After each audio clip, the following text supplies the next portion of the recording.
Long time no see, my friends. I know it's been a very long time, but I needed this break.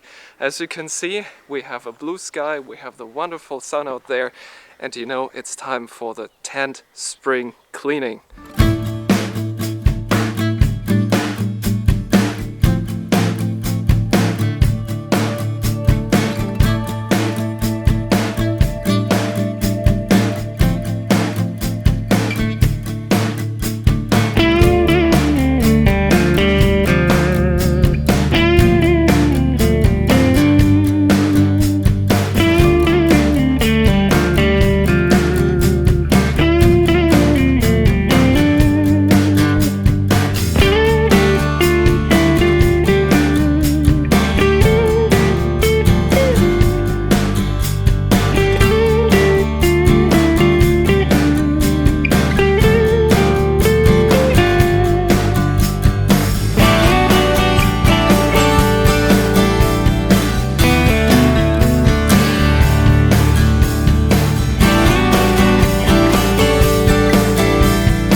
Just looking at these tents reminds me of the great adventures that await me out there. And this is it, the armada of our tents. From left to right, this is the Robin Star 1, then we have the Saleva Micra 2 and Kalon's premium tent, the Hilleberg Namaj. Okay, and I think now it's time for the annual spring cleaning, don't you think, Kalon? Let's go! First thing I have to do after a long winter is to open the tent and see if there isn't any stench coming out. Because stench is the first signal that something is rotting inside. And I don't want that in my tent. Smells like usual. Look at all that stuff that's still inside. Can see that it's being used very often. First I open all the vents inside here. A little bit fresh air.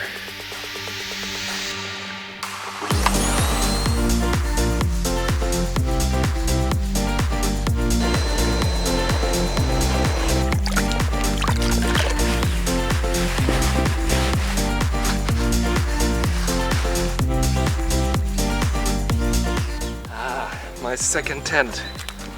This is the one that I use when I want to travel for a bit longer because it gives me a bit more space.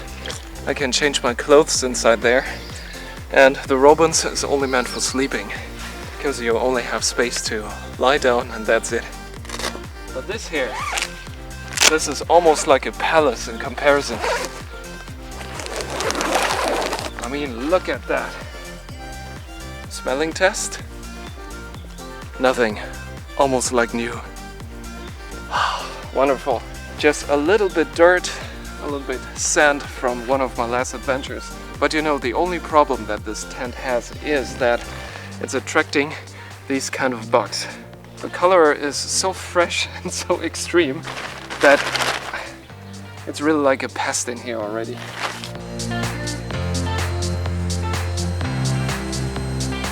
Yeah, I care for my tent like other people care for their cars. And before that bug infestation gets to the inside of my tent, it's Kalon's turn to clean up his tent.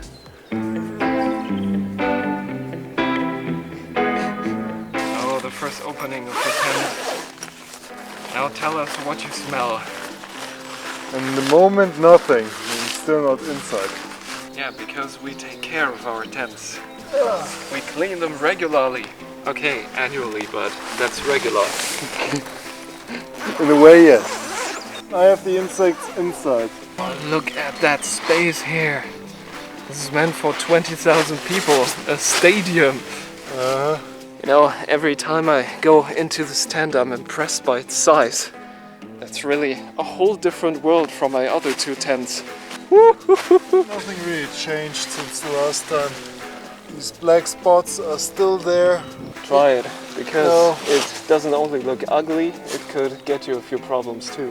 Yeah, but I can't do it with the one I have. I have not the right cleaner for that currently. Most important thing, general cleaning. Yep. Let's go! Carlo, this looks like your personal cave. It is!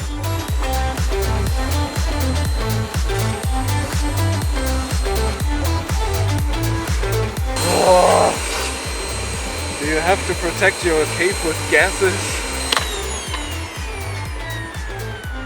Do you want another gas attack?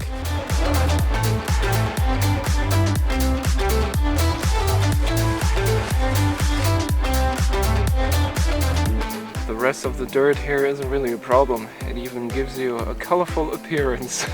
Yeah. And maybe a bit of camouflage. But I think the green color comes from the outer tent. The best thing is, here on the outside of Carlon's tent you can still see the stains he got from Brazil. It's a few years ago already, but you can still see them. And this is what gives his tent this little touch of camouflage. That stuff doesn't get off.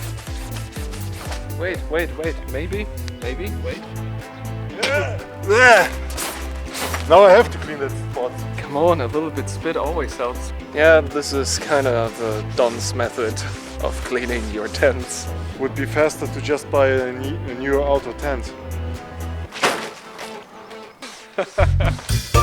This is how you live in Germany. Ja, man versucht jetzt braun zu werden, aber es geht nur bis rot. Good. Now that the general cleaning is finished, we just leave the tents open so that they can dry and get a little bit more fresh air inside. We were also looking if there were some new holes that we needed to repair, but fortunately no, there was nothing. The tents are still in good shape and ready for our next adventures. And this time we were much faster than usual, because the truth is, in the last year we weren't using the tents as much as we usually do. So they're not as dirty as they usually should be.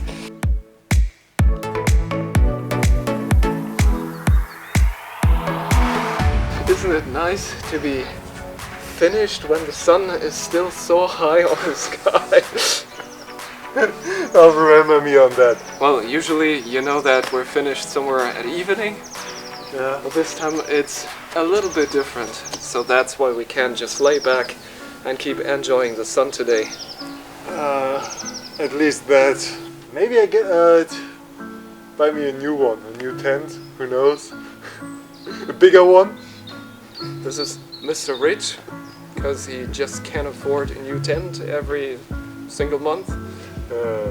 Every 10 years. That would be the time.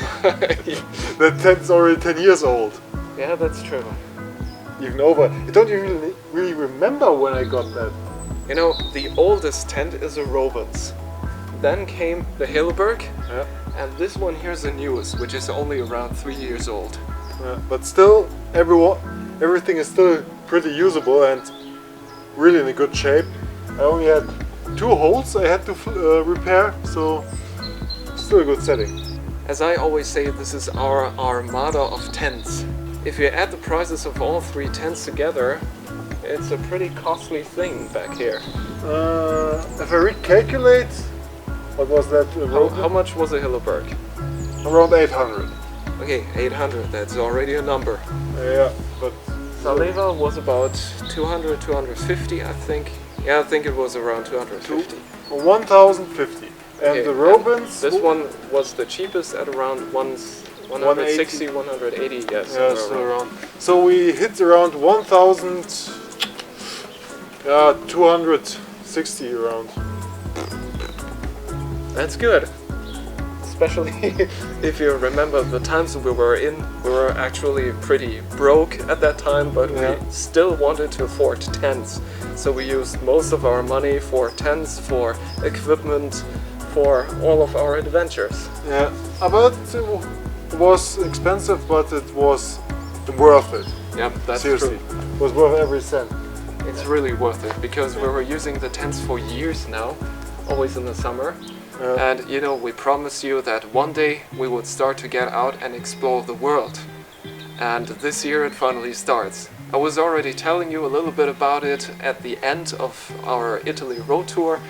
And yeah, from today it's just a month and the start of our travels around the world will begin. And I'm so much looking forward to this, Kyla.